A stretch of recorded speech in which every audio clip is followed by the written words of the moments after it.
بسم اللہ الرحمن الرحیم۔ دجال کون ہے؟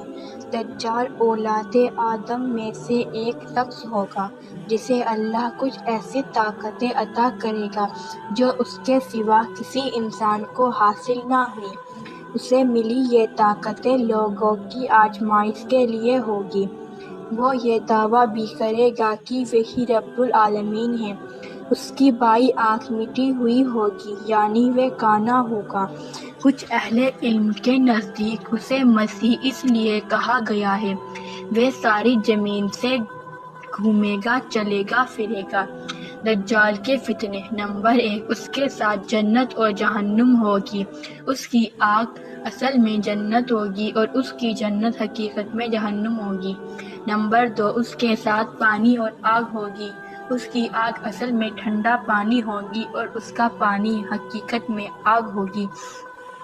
تم میں سے جو کوئی دجال کو پائے تو اسے چاہیے کہ اس کی آگ میں کود جائے، کیونکہ وہ ٹھنڈا میٹھا پانی ہوگا۔ نمبر 3، وہ ایک قوم کے پاس آئے گا تو وہ قوم اس پر ایمان لے آئے گی۔ وہ آسمان کو حکم دے گا تو وہ بارش برسنا شروع کر دے گا۔ زمین کو حکم دے گا تو وہ پیداوار دینا شروع کر دے گی۔ بھیڑ بکریاں جب چر کر لوٹیں گی تو ان کے تن دودھ سے لبریز ہوگے۔ پھر جب وہ ایک دوسری قوم کے پاس جائے گا تو وہ اس پر ایمان نہیں لائے گی۔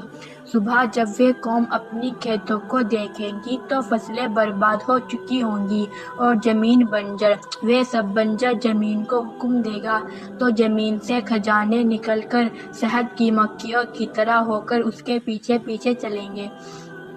نمبر 4، دجال جب کوئی دیہاتی سے کہے گا کہ اگر میں تمہارے مر چکے ماں باپ کو زندہ کر دوں تو کیا تم مجھے اپنا رب مان لو گے؟ وہ حامی بھر لے گا تو 2 شیطان اس کے ماں باپ کی شکل میں اس کے سامنے آ جائیں گے اور کہیں گے کہ بیٹا اس کا کہاں مانو، یہی تمہارا رب ہے۔ وہ ایک جوان کو تلوار مار کر اس کے 2 ٹکڑے کر دے گا، پھر کہے گا کہ میں اسے زندہ کر دوں گا مگر یہ مجھے اپنا رب نہیں مانے گا۔ وہ مردہ اس کے کہنے پر کھڑا ہو جاتا ہے۔ وہ جوان سے پوچھے گا کہ میرا رب کون ہے؟ تو وہ کہے گا کہ میرا رب اللہ ہے اور تو اللہ کا دشمن دجال ہے۔ خروج دجال سے پہلے ہونے والے واقعات۔ نمبر 1، بیت المقدس کے آباد ہونے سے مدینے کی بربادی شروع ہو جائے گی۔ مدینہ برباد ہوا تو قسطنطنیہ فتح ہو جائے گی اور اس کے فتح ہونے کے بعد جلد ہی دجال نکل آئے گا۔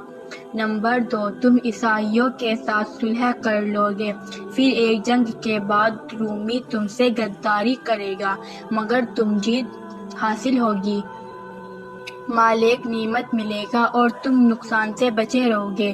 نمبر 3، خروج دجال سے پہلے 3 سال بہت سخت بھرے ہوں گے۔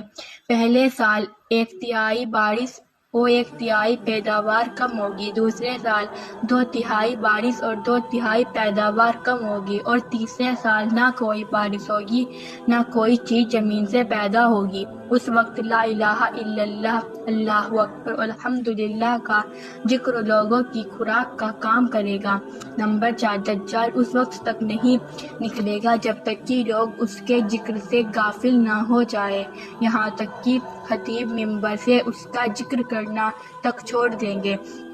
نمبر 5، عربوں کی تعداد کافی کم ہو جائے گی، لوگ دجال کے ڈر سے پہاڑوں میں جا چھپیں گے۔ نمبر 6، خوشحالی کا فتنہ۔ ایک ایسے شخص کے ذریعے اٹھے گا جو خود کو میرے اہل بیعت سے بتائے گا حالانکہ اس کا مجھ سے کوئی تعلق نہ ہوگا۔ پھر لوگ ایک ایسے شخص کو اپنا حاکم بنا لیں گے جو اس لائق بالکل نہیں ہوگا۔ اس کے بعد فتنوں کا دور شروع ہو جائے گا، آدمی صبح کو مومن ہوگا اور شام کو کافر ہو جائے گا، ایسے میں جلدی ہی دجال ظاہر ہو جائے گا۔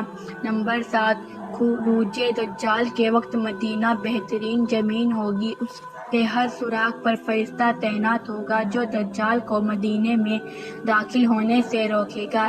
ایسے وقت مدینے میں 3 زلزلے آئیں گے اور کوئی منافق خواہ مرد ہو یا عورت ایسا نہ ہوگا جو مدینے سے نکل کر دجال سے جا نہ ملے۔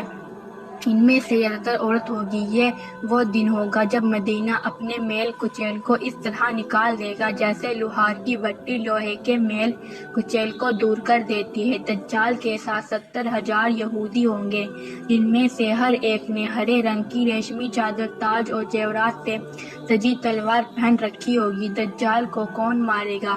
دجال جب عیسیٰ علیہ السلام کو دیکھے گا تو اس طرح پگھلنے لگے گا جیسے پانی میں نمک، وہ بھاگے گا مگر عیسیٰ علیہ السلام اسے باب لدو جو فلسطین میں ہے کے قریب جا پکڑیں گے اور نیزہ مار کر اسے موت کے گھاٹ اتار دیں گے۔ پھر عیسیٰ علیہ السلام دجال کا نیزے پر لگا ہوا خون لوگوں کو دکھائیں گے۔ ایسی ہی دینی جانکاری کے لیے پلیز ہمارے چینل کو سبسکرائب کریں۔ اللہ آپ کو دونوں جہاں میں کامیابی عطا فرمائے، آمین۔